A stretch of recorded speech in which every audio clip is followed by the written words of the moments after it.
We saw the Cube, aka Kevin, sink himself into Loot Lake. Now Loot Lake is all bouncy, and we've also vaulted the drum gun. So, I mean, it's going to be very different. It's going to be very different coming out of Summer Skirmish into now the Fall Skirmish. How do you think these changes are going to affect the game? Yeah, I mean, the addition of the bouncy Loot Lake, the Shockwave Grenade, the Grappler, really the metagame has evolved, and this is so beautiful about Fortnite. And the most recent evolution is mobility, which I think adds an element of skill, an element of surprise, and just a much different layer of competitiveness to competitive Fortnite. I am so excited to see that in action for the first time here in opening week of Fall Skirmish. That's right. And something else to talk about, ladies and gentlemen, this is the first kind of look. We're using our online live spectator client. So we'll be checking this out. So something to keep an eye out for. On top of that, we also have a similar setup to PAX. We have like the overlay here, so you can actually see where players are dropping. You know, we'll quickly identify what hotspots will be. And I mean, as you can see, there's a player there repping that new skin, Valkyrie. I mean, Stone Cold Killer. This skin is amazing. This is my favorite skin, along with Frostwing. Oh my gosh! Absolutely beautiful. The animation, the effects, bar none, one of my favorite skins in the game. And I'm glad a lot of these players are repping it. Just dropped yesterday, so we'll see it, I'm sure, in display quite a bit today. Meanwhile, over in Lucky Landing, on the other side of the map here, looks like we have two different squads. Severin, who we had a chance to actually cast at PAX West. He was the Omega that played incredibly well at PAX West. Unfortunately, did not qualify for Monday, but a very, very strong European player, a good representative of the community. I'm excited to see what Severin and TS Chicken can do. That's right. Something to keep in mind, ladies and gentlemen, when you're watching is if they have the same number, they're on the same team. So, example, Celery Airwalks is on Team 4 here. Goes down, though, right at the start to Thevs. He's on Team 39. So, if you see two players with the same number, they basically are on the same team. That's something to keep an eye out for. And just a really quick reiteration of the format there. So, you know, what do you think? Do you think players will play more for the Victory Royales? Do you think we're going to see players just kind of go full send and try to get eliminations? What do you think? You know, honestly, both. And I hate to take the cop-out answer, but it's the reality. That's what's beautiful about Fortnite and competitive Fortnite. It really adheres to multiple play styles. If you like to play a little bit more passive, play for mid-game, play for late game, play for uncontested drops, you can. And there's a lot of variety of locations and POIs you could drop at that are viable. Meanwhile, if you're Ghost Aiden, if you're Nick Merckx and you like to get in the action, you could drop Tilted Towers and you could bang out with the best of them. So really awesome to see the variety of play styles. Meanwhile, over at Lucky Landing, looks like we still haven't seen this 2v2 fight conclude. So there's still going to be some action breaking down over here. We've seen some good action already as Solary already taken out, a squad that we had our eyes on coming into this this match. That's right. We've seen the kill feed there. DK takes down Apostle. I mean, Apostle, the dapper gentleman himself. He likes to wear bow ties. I respect it. Taking a look here, we can also see this player here in Dusty Divot. So something to keep in mind as well with the live replay client is that you can actually see other players on the minimap in the top right. So definitely keep your eyes heading up there, see if there's other players around. But we'll keep you up to date with all the action. But look at this, man. Marin trying to track down these two players. We can see them through the wall again with that that replay client. I love it. Being able to see the outline, see kind of how players are moving, what weapons they've got out, things like that. It's pretty cool. Yeah, completely agreed. I mean, look at this scenario. We have two teams just on opposite walls. Meanwhile, on the top right of your screen, you'll see another team up at the Dusty Diner that was just added, hanging out up there. So we have three separate teams in this area, and still no eliminations picked up yet. It goes to show the amount of respect that these players have for one another. Of course, in a high-stakes private server format, we see the best, I mean the absolute best Fortnite gameplay, and it's really been a treat to watch so far in Summer Skirmish and kicking off Fall Skirmish as well. Look at this. This is just a fight waiting to break out, Fallout. We've got, like you talked about, the teams up there at the old containers. We've got a team here. We've got two teams within. I mean, there's people all around there, and we now know where this new circle is. So a lot of players will probably start making their way into safe zones a minute before the storm starts to move. I mean, look at this. So what's interesting, Jetpacks only has two weapons, both of them ARs, and both of them actually share the same ammo type. Yep. So, I mean, as he's burning ammo, he's, I mean, you know, using up some of the other one, but he immediately takes on a player there. That's free loot on the table, but yeah, he's also made a lot of noise. Exactly, he does. Jetpacks responds to you and says, hey, Zeke, all I need is an AR with 24 bullets, and I'm going to pick up some eliminations. He gets one right there. Should be able to pick up some weapons and some ammo as well, and it looks like his teammate's actually going to swoop that up. So, surprising, Jetpack still just repping that double AR, as you mentioned. That's might cost him here. If he gets into a big team fight, he's not going to have a lot to work with. Now heading down to the south half of the map, you can see up there in the top left, we've got players nearing each other right now in Clyde and Marijuana against Mexi and not Mikey. So we'll have to see how this plays out. And immediately you see the grenade launcher. And look, they already have a Porta Fortress in hand. Fallout. How do you think they're going to use this? Oh my, defensively is one thing I would say. The Porta Fortress gives, ooh, look at the double rift, he's going to be hit. But Porta Fortress gives you an opportunity to play a lot more defensively, to really, if you're under duress, you can bail out of that situation really, really well. I expect them to hold on to that for a rainy day. Of course, they're not going to use it right there in that offensive opportunity. Yeah, let's check out this replay coming in from Solary. He's still alive, actually. One of them is still alive. That's right. We saw one of them go down. He takes down 2 players, knocks them down. He's going to get the elimination here. Interestingly enough, the Solary members are not playing together, so I take that back. I assume both the Solary players would be playing together. We saw a member of Solary die earlier in the game, get eliminated, and now it looks like Solary, Yoshi, and Jules in a good spot. So keep in mind that where there is a duo and that Yoshi's playing someone else, but there's also, don't forget, the club, so they can only play with club members. Yep. So that's something interesting to keep in mind. In terms of duos and pairings all day long, yeah. Yeah, man. I mean, this format on top of the clubs is gonna change things very dramatically. Yep. We're gonna see things kind of unfold differently, and I think another cool thing to talk about is, Summer Skirmish was more about, honing in on fun, or rather the format and whatnot, and now we get to have a little more fun. We get to bring those formats back that people really liked, and then we get to do some new stuff with the clubs. So I'm really excited to see how that's going to change these 6 weeks. But boy, oh boy, a lot of action heating up. Look at this. We've got a grappler in play. I mean, look, I'm gonna tell you right now, I love the grappler. It is one of my favorite weapons, a great mobility tool, and it's just fun. You just fire it and you just go zipping around. You can do stuff like if you jump off a ledge, you can actually grapple the ground and zip yourself down and not take fall damage. There's so many cool little things you can do with it. And we're just scratching the surface of what we're going to see out of that item. I'm really excited for that. And really, I think everyone loves the grappler unless it's being used against you. It's such a powerful item. A missed sniper shot right there, I believe. Not sure if he picked up the tag just right there, but very close. Very close. Fun fact, Harmy actually played at PAX. No way. Saw him, yeah. A couple Europeans making the trip. That's a long trip over to Seattle, so a lot of respect for our European competitors making the trek to Seattle to compete for, of course, the massive prize pool. $1.5 million prize pool is at PAX West. Another $10 million prize pool here for Fall Skirmish over 6 weeks that, of course, will conclude at TwitchCon.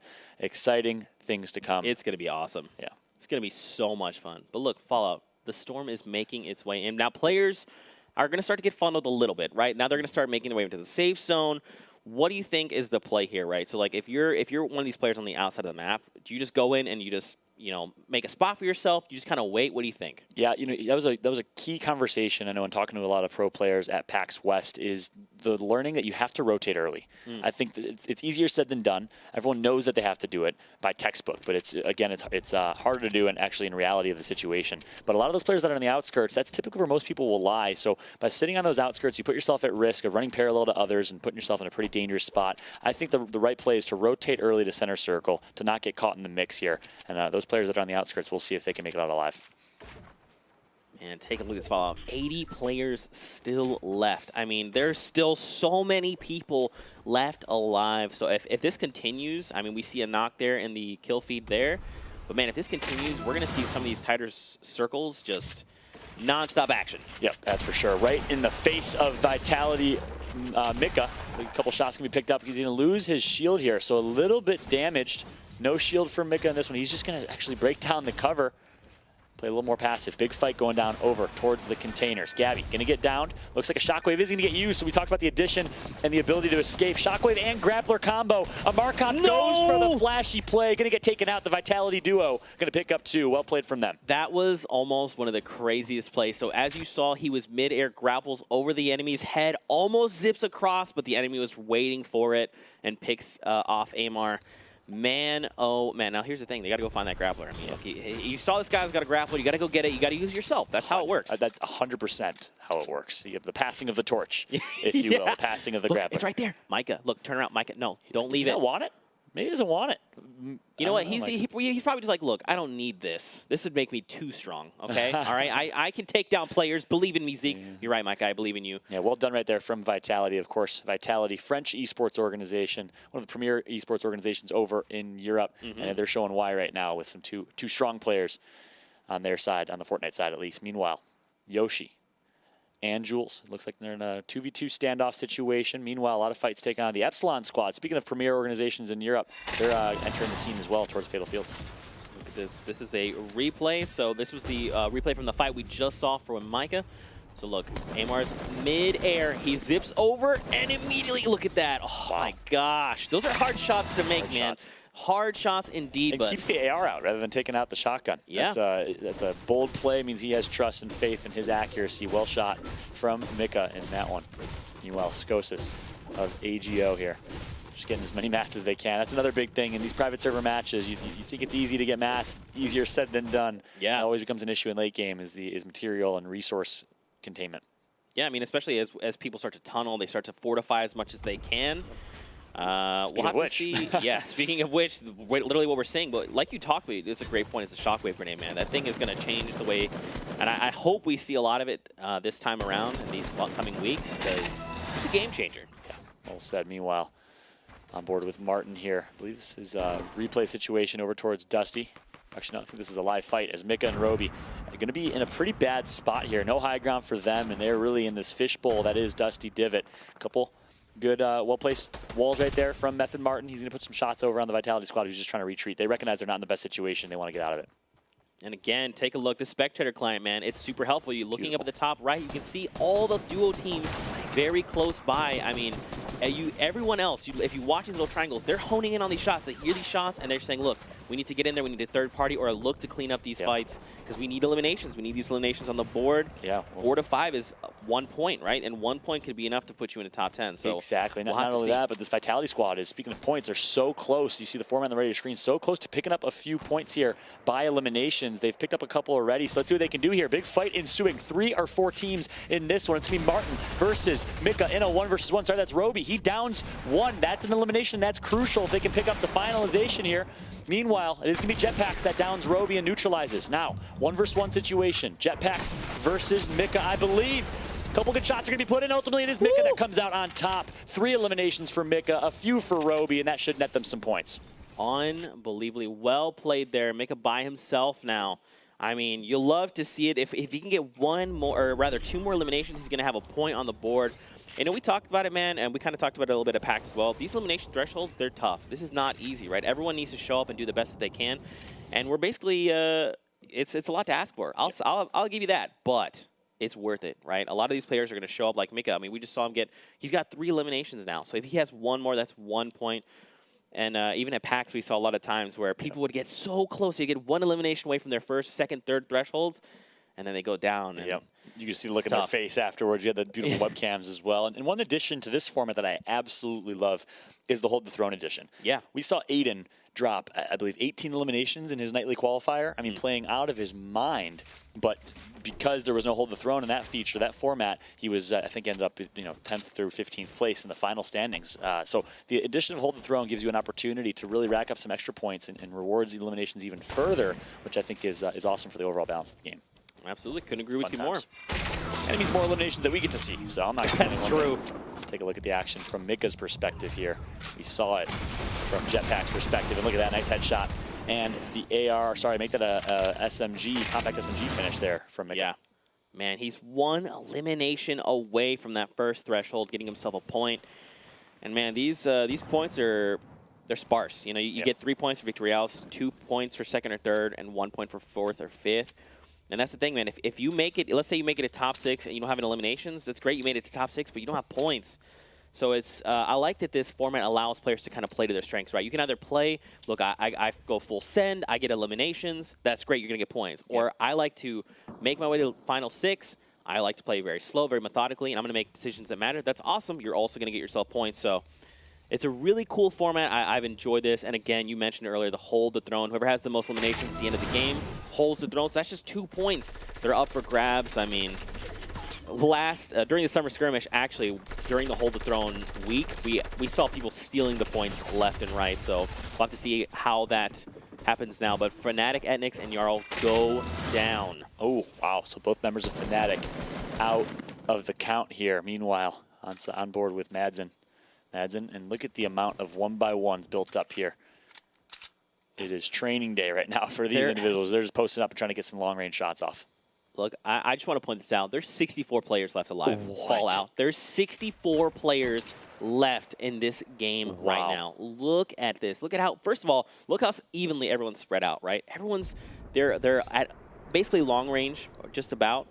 and they're waiting. No one's taking shots, right? No one's building. Everyone's just waiting. They're waiting for that moment when the storm comes in, forces players together. Yep. They're looking to clean up a few eliminations as they can, and then once we get the new storm circle, they're going to have to move. Exactly. You know what that means, though, is my favorite part as a caster and as a viewer, madness is about to ensue. 64 people, and look at how many players in one area right now. You already know fights are about to ensue. It's about to go down. Of course, the addition of shockwaves, porta fortresses are really going to help promote the fights in the end game. I'm really excited to see how the action breaks down.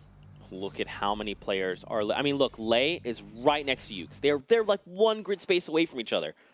We've got players all over the place, and it's still at 64. Nothing has happened. But like you talked about, the madness is about to happen. We get a new circle. All right, so now this is where players start. They make the decision. Do I move now? Is it too soon? Do we just need to go secure a spot? You know, what do you think these players are thinking right now? Yeah, in this scenario, again, early rotation, the early bird gets the worm, I think could ever be more true when it comes to rotation. So what that means for those at home, a rotation means how fast you rotate and move to the center of the circle, the next storm or the next circle, and it looks like a couple players are going to do exactly that. Meanwhile, big fight going down here. Finally, the madness ensues, and it looks like Harmy and Co. go down. Lou gets taken out as well. One Splode took out 3 members. I'm not sure if that was 3 elims for 1. We'll, of course, get the updated scoreboard for you guys as soon as we can and towards the end of the game. But from 64 to 59 in the blink of an eye here, and look how small this last circle is. It's going to go down here in just a moment. And of course, we are an anti-gravity end game here. I absolutely love it, just like we saw at PAX West, which is so entertaining. It's going to be an interesting end game, that's for sure. That's right. So we kind of saw some of this play out during PAX, but these grav zones, if you don't know, they're basically these anti-gravity zones, right? You can hop around and it's almost like you're on the moon, right? So if you jump off a large structure, you're just going to float down very gently, but you're also, while jumping normally, you're going to be moving very slowly in an arc. So it actually makes it very easy for players. If they have like a hunting rifle, they can actually really easily take you out of the air, just because of how slow and you're floating. So people have to keep that in mind when they're in this zone. Yeah, there's an opportunity to use that anti-gravity, much like a bounce pad, to build yourself high and get high ground, but it's high risk, high reward, because you do make yourself a little bit vulnerable if you can't build very efficiently. Meanwhile, rotation's coming through. It looks like Jules is going to get a down on Svenos. So Svenos, a big name on the European seed. He goes down, not out just yet, but on board with Ali Gamers for now, who seems to be in a pretty safe spot here. There's still so many players left fall. We've only gone from 64 to 56. We saw one player go down, and look, the silenced AR, we talked about it. We're seeing it now. Ollie has it, but look at all these players. Just watch their health bars. Noisy up top goes down there. There's shots left and right. We just heard the sound of remote explosives. I mean, this is going to get really claustrophobic very quickly. Yeah, indeed. Ali Gamer's in a pretty good spot here just to stay alive and value his life. Meanwhile, looks like a member of Ghost Gaming representing here today, Train H Sops. Looks like he's going to get tagged up pretty hurt right now, trying to just stay alive and use that last mini shield in that campfire to get back to at least more of a desirable HP position. Man, there's so many people fall out. It's only down to 52 still. This is crazy. There's so many people packed in this tiny spot. And now look, where the new safe zone is down on the lower half of the map now. So some players are already there.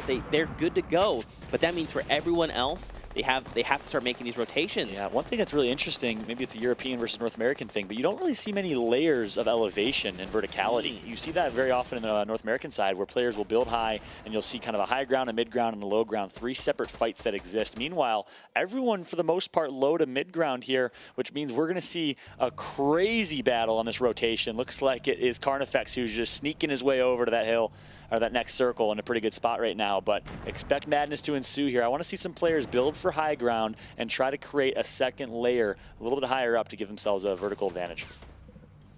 Man, Paul, this is getting intense. This is just 50 players. We've got 38 seconds left before this storm starts to move. And now everyone is literally going to be funneled in through the same spot, that northeast corner of the circle there. I mean, look, there's already a flood of people there. And don't forget, this is duos. So it's not just like 1 or 2 players. This is literally duo squads moving in troves. So we're going to see this action heat up very quickly. We're going to see the lobby probably go from like 46, I'd assume, down to 20, maybe even less. And look at you're right. Look at the mini map. I mean, it's all those triangles in one tiny area. It is awesome. You love to see this late game, how intense it is. One slight misstep could cost you your life in an instant. It's all about the flick of the wrist and the quick shotgun shots around the corner. We'll see who comes out on top with those. Meanwhile, looks like the rotation is going to come through. 35 seconds left until the storm will collapse in its new environment. Finally, people are building up towards high ground like mad admin.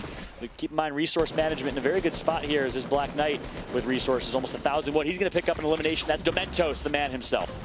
He takes down someone there. We're down to 45. Only one player's gone down in the time we talked. Now Ollie here is drawing a bead, but can he make these eliminations? Keep in mind, everyone, they're fighting for eliminations. 4 eliminations gets them a point on the board. They need these points, or they need to make top 5 if they hope to score points coming out of this first game, rather. Yeah. And Ollie's a prime example. 0 eliminations right now. So Ollie playing purely for placement. Ollie can pick up some key eliminations right now. But I like what I'm seeing out of the secret squad. Dementos, of course, the young man who we saw perform in Summer Skirmish and in past events. Holding high ground. He's going to lose that high ground with the bounce pad here. Just going to build himself a nice box and a nice square to survive here. But Solari Hunter picking up some nice kills. Eliminations. Looks like his teammate has gone down there. He's about to fall. He has no health. There he goes. So now Dementos is by himself. But look at all these players everywhere. I mean, we see players going down left and right. Someone down there, down below. 2 players down there. I mean, this is getting absurd. Now, the Sky goes down. I mean, you literally just hear non-stop bullets. That's what you're hearing. Gunfire literally everywhere as people are... I mean, keep in mind, they're 1 or 2 grid spaces away. This player goes down as well. I mean, look, oh, there was a rift there. Someone used a rift. Wow. But Hex couldn't get there in time, so they're going to be allowed to reposition while in midair. Oh, we've got a grappler out as well. Oh my gosh, I didn't even think about a grappler in these situations. Game. Unbelievable. It is absolute warfare, absolute madness. You called it perfectly. I liked what I saw. I believe it was actually this squad here that held high ground, was able to get a nice headshot elim immediately on whoever that was peeking for just a moment. So if you team fire, and one thing they're talking about often is team firing in duos can be very efficient. Looks like the jump head's going to be missed there. Oh, no! Finally hits it. He should be okay. Oh, no. Lothar goes down. He's lost in the storm. Windwalker took the L. Now we're down to 26 players. This lobby is very quickly getting thinned out. Oh my gosh, even look at the different elevations. I mean, oh, look, the grappler. We talked about it in these situations. Come on, make the shot. Look at this. You're just very quickly able to navigate these fights. And look, he lands on a med kit. What? Okay, Merry Christmas, grapplers. My, oh my. This is changing this end game as we know it. Absolutely love it. I'm looking to see who has a Shockwave or a Porta Fortress, because that would be massive in this late game scenario. You could easily, especially with the bounce pads of the Porta Fortress, you could easily get someone outside of the storm and make some plays there. Impulse grenades, of course, playing a big impact as well. No eliminations picked up as of yet. Finally, it's going to be 7 SSK7 picking up 1. Hunter grabs another here in the Solari squad. Is heating up. Oh my gosh. You know what I didn't even think about as well is with the addition. So if you're new to Fortnite, what we call it owning the wall. It means that you've placed this piece of structure down and you have rights to edit it. So as you look, we looked at this wall and it means it's red. That's not his wall. He can't edit it. Now with the Porta Fortress Edition, if you drop that when everyone's built around you, you own all those walls. You literally just consume everyone's structures around you, and then you have rights to edit everything. I need to see a Porta Fortress. That is a beautiful point, especially in this late game. So talk about ownership and possession. You can get possession of this entire circle with the Porta Fortress. It is that massive of a structure of a unit. Not only that, but you knock everyone potentially completely out of the circle, into the storm, and in a very dangerous spot. If anyone held on to that Porta Fortress, we saw it way earlier. I'm not sure which team that was and if they still have it in their possession, but that would be a game changer. Look at that high ground. Number 32 there. And look at his grenade launcher being used. So some GLs are going to come through here. Not going to connect for a exploded elim just yet, but nicely placed right there from Hunter. Oh, that's a grenade. Oh my gosh, a grenade just came in there. Solari Kinstar goes down. Jamside got him. SSK has eliminated Kinzel there. Windstrike Meow eliminates Hex. 10 players left. I mean, look at this player. They have 6 eliminations, Fallout. If they get 2 more, that's 3 points. Hunter is on fire right now, just capitalizing every moment when he can. Yep. Again, we're down to 10 players. And the Solari squad, we talked about him a little bit in the pregame, performing so far. 6 elims, down to top 5 in players as well. Keep in mind, look at the right of your screen here. 2nd and 3rd place will get you 2 points. You want to survive for that 2nd place finish or 3rd place finish. Down to, so look at this. Things are just happening left and right. Down to 7. Again, back over to Hunter. He has 6 eliminations. That in itself is huge. That's 2 points can hit the board. If he even just waits till 1 more elimination, that's going to be 1 point coming out for making just a top 5. I mean, oh, do you see the shockwave grenade? Oh my goodness. Is it on the ground? Yeah, it's right there. Okay. Is he going to be able to grab it, though? He's going. He knows he needs it. Yes. He's going to grab it. And ladies and gentlemen, here we go. No, he's not going to get it off. Can you believe it? And then he gets the elim with the trap right after. Oh, but he's okay. So he did find elimination. There's 4 players left in the game. The circle is closing and everyone's falling down. Sorry, Rift to go here. Oh, someone goes down. Okay, so this is it. We've got 4 players left. 1 is down. I believe we're gonna go to a heal off. It's happening. Oh no, G-Master doing everything he can. There's a player there. Wait. Wow. Wait, he didn't realize it. He literally landed on top of G-Master. He did not realize it. That was his teammate.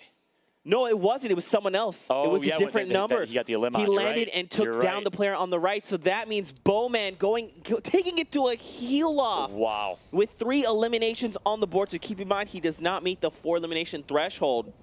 But man, he gets a victory out. That's 3 points on the board. Now, here's the thing. Don't forget these eliminations.